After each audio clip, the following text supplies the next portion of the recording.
Hey guys, आप सभी दोस्तों का बहुत बहुत स्वागत करते हैं दोस्तों आज की क्लास में दोस्तों। ठीक है, तो आज फिर से पढ़ाई हुआ है इकोनॉमिक्स का क्लास दोस्तों। ठीक है, तो हम जा रहे हैं इकोनॉमिक्स का क्लास करने के लिए। तो चलिए पढ़ते हैं और आप सभी दोस्तों को बताते हैं कि आज की क्लास से क्या कुछ नया सीखने को मिलता है दोस्तों। ठीक है, तो चलिए पढ़ते हैं, उसके बाद आप सभी दोस्तों से मिलते हैं।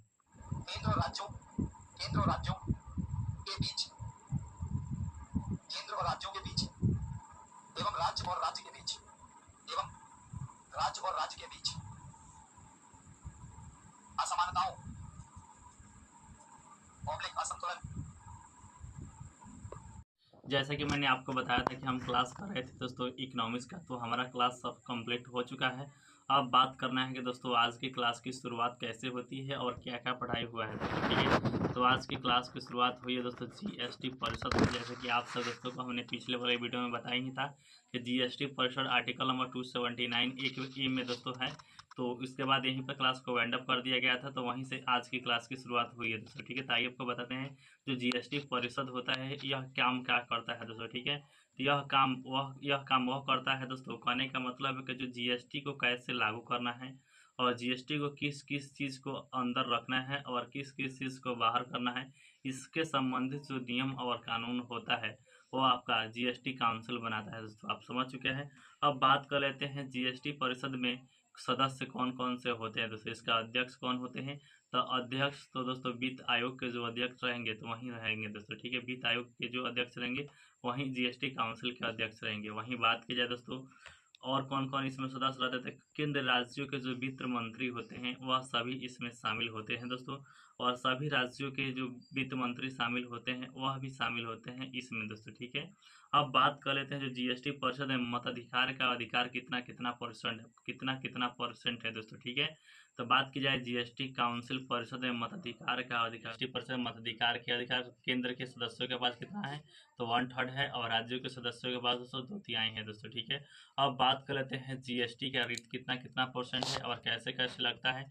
तो 5%, 12%, 18% और 28% जीएसटी लगता है दोस्तों। ठीक है, तो अब बात कर लेते हैं 5% किस पर लगेगा, तो 5% दोस्तों जो नॉर्मल गुड्स की वस्तुएं रहेगी उस पर लगेगा दोस्तों। अब बात कर लेते हैं 12% किस पर, जो स्टैंडर्ड वाली वस्तुएं होगी उस पर लगेगा दोस्तों। ठीक है, अब बात करें जो 18% किस पर लगेगा, तो 18% लग्जरियस वाली वस्तुओं पर लगेगा दोस्तों। कितना, 18% दोस्तों लगेगा। ठीक है, तो आप सब दोस्तों को हमने बता ही दिया है बारी बारी से।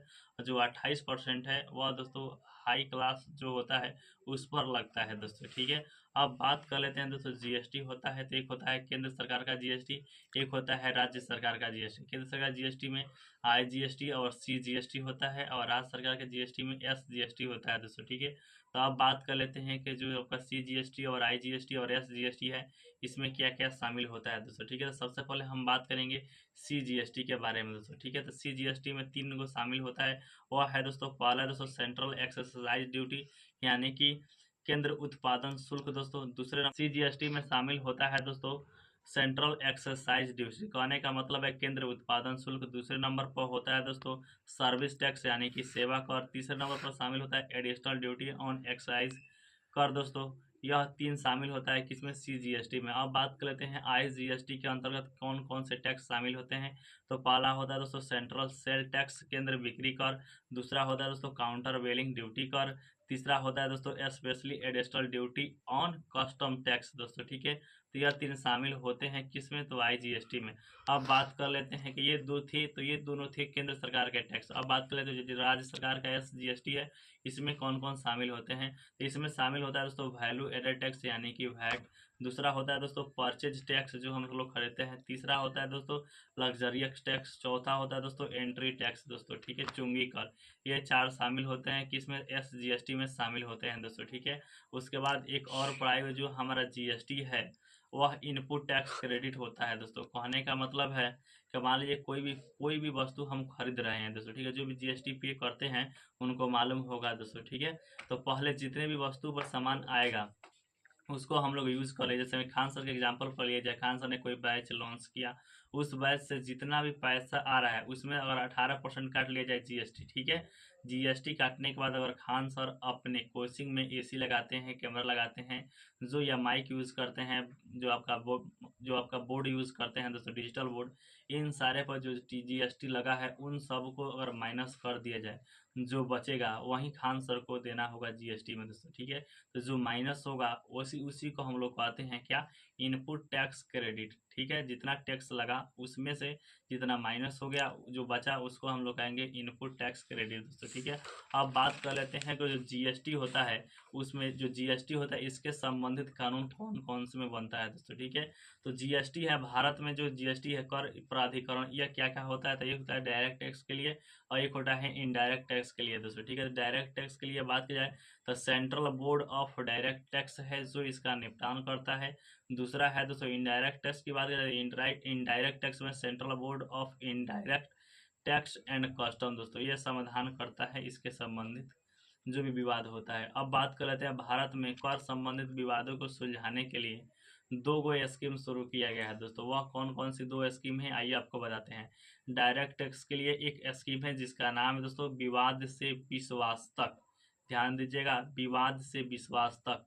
दूसरा होता है इनडायरेक्ट टैक्स के लिए सबका विश्वास स्कीम दोस्तों, क्या, सबका विश्वास स्कीम दोस्तों, यह इनडायरेक्ट टैक्स के स्कीम चला है दोस्तों, ठीक है। अब बात कर लेते हैं एक और छोटा सा टॉपिक पढ़ाया हुआ है जिसका नाम है दोस्तों बॉर्डर एडजस्टमेंट टैक्स। यह क्या होता है दोस्तों, कोई भी देश दोस्तों अपने देश में यानी कि इंडिया में लाकर कम दामों पर अगर वस्तु को बेचता है तब भारत सरकार उस पर टैक्स लगा देती है, तो ऐसे टैक्स को हम लोग कहते हैं बॉर्डर एडजस्टमेंट टैक्स दोस्तों, ठीक है।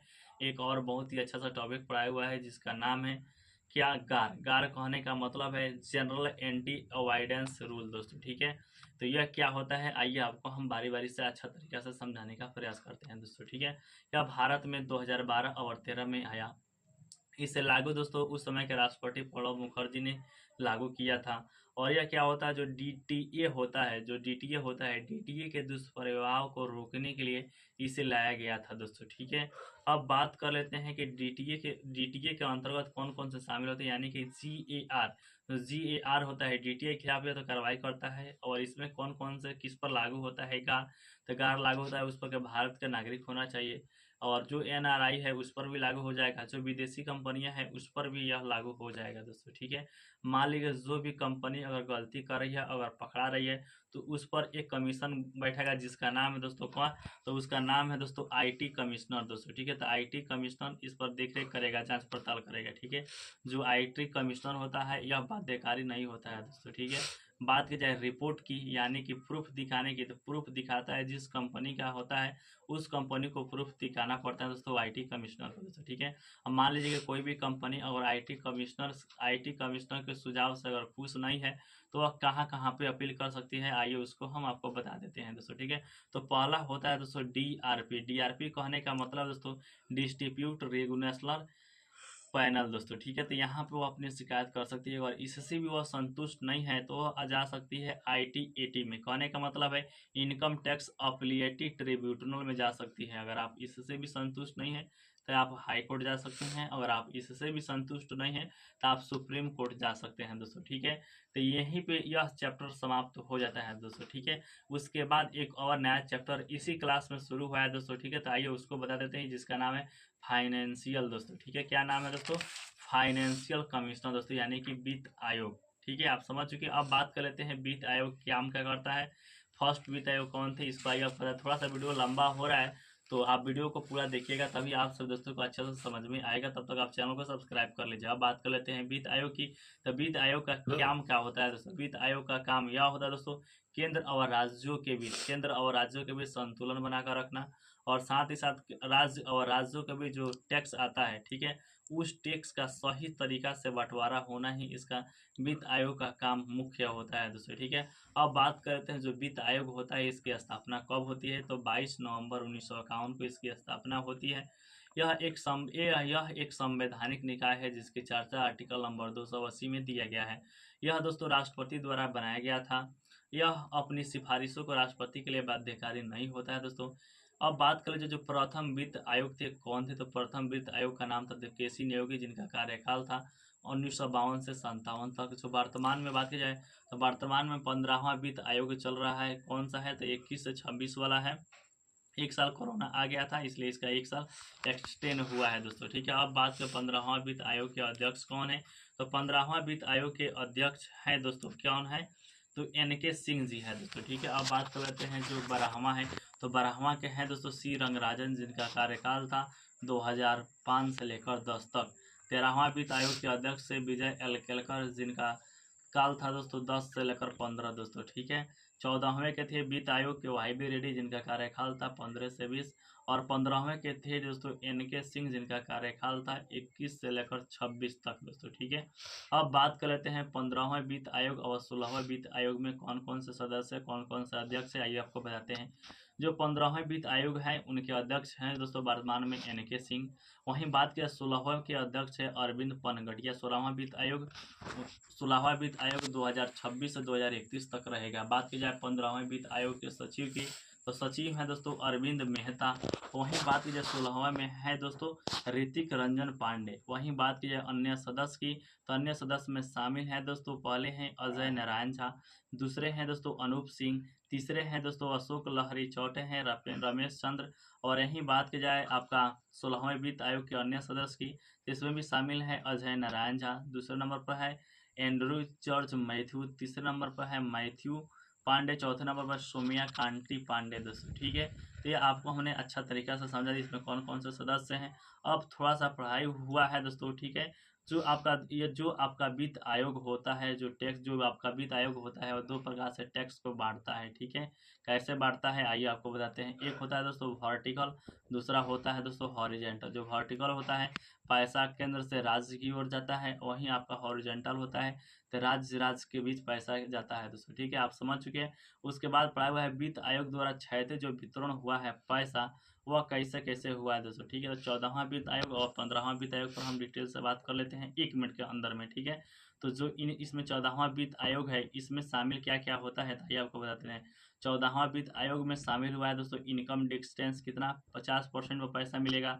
वहीं बात की जाए दूसरा नंबर फॉरेस्ट और इकोलॉजी के आधार पर कितना मिलेगा 7.5%, एरिया के आधार पर मिलेगा 15%, पॉपुलेशन के आधार पर मिलेगा 27.5%, इसको जोड़ दिया जाए तो आपका हो जाएगा कितना 100%। वहीं बात की जाए 15वां वित्त आयोग की, तो 15वां वित्त आयोग में इनकम डिस्टेंस 45% था, वहीं आपका फॉरेस्ट में 10%, वहीं बात की जाए एरिया में 15%, पॉपुलेशन पर 15%, टैक्स इफॉन्ट पर 2.5% और डेमोग्राफी परसेंट पर है दोस्तों 12.5% दोस्तों। ठीक है, यह भी हमको थोड़ा याद नहीं है, इसलिए हम इसका स्क्रीन पर लगा देंगे, नहीं लगाएंगे तो आप पढ़ लीजिएगा नेट पर मंगा कर दोस्तों। ठीक है, अभी बात है जब पैसा का जो बंटवारा हुआ है 15वां वित्त आयोग ने पैसा 41% दे दिया है राज्यों को, जिसमें से 1% जम्मू कश्मीर को जाता है और आपका 41% राज्यों को जाता है दोस्तों। ठीक है, लेकिन 14वां वित्त आयोग में टोटल 42% राज्यों को पैसा दे दिया जाता था दोस्तों। ठीक है, तो यहीं पे इस क्लास की समाप्ति हुई है दोस्तों। यह वीडियो आपको कैसा लगा नीचे कमेंट कर बता दीजिएगा। मिलते हैं नेक्स्ट वीडियो में, तब तक के लिए थैंक यू मच टू।